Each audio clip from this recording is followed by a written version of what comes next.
Okay, well, I've been doing a bit of shopping here and got this little machine. This is the same brand as the other one I had, except it's a plastic body, so I ended up saving about $400 or more. The last one, well, when I got it, it cost $1,280. Now they cost, it's at least, I think it's $1,400 now. They're fairly expensive brand, and I'll explain why in a minute. But this one, usually, if you're lucky, you'll get it for $850. Usually they're about $900. I got it for $750. So yeah, obviously she's brand new. But the price change is sort of, all of them have had steel bodies, and this is the first one and the only size you can get with a plastic body.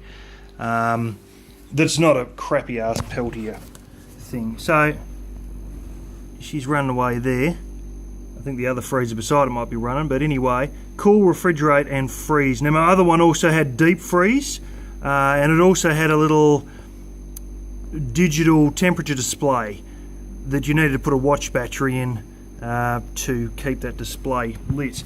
But of course, you know, I've saved quite a few hundred, at least $400 with this one that's, you know, bought several years later. It's not an actual crankshaft compressor, and that's the beauty of it, and that's why they're so damn expensive. Not only because they are probably the best of the best you can buy outside of commercial equipment, but that's you don't actually have a crankshaft.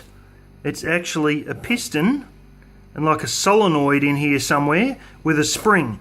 Solenoid push up, spring push down, solenoid push up, spring push down, and you got like your little flapper valve at the top, and that's your compressor. It's actually bigger. The other one I had was 32, this is 38. You put 50 beer cans in the thing, it is freaking heavy enough, even though it's plastic. It is close to 50 pounds. 240, which is what we've got for mains, and 24 and 12.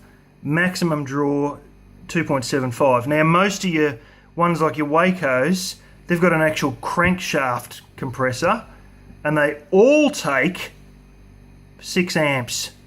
And that's not the surge, that's just the standard running. Average a half to 2.75 amps. Realistically, mine used to take 18.5 watts, so I think that works out to be, I think it's 1.5 amps or something like that. But yeah, I used to look at the display on the solar charge controller, and you'd see when the fridge would kick in, you'd see, boom, the numbers would come up of how much power it was actually taking, because that was the only thing on my fridge circuit. So anyway, yeah, I'm probably going to go and get a container and put some water in there, and later on in the day I'll turn it up to freeze and see if it'll freeze overnight. And these are absolute little rippers. I've still got, I haven't put the handles on yet, I've still got all that stuff sitting around.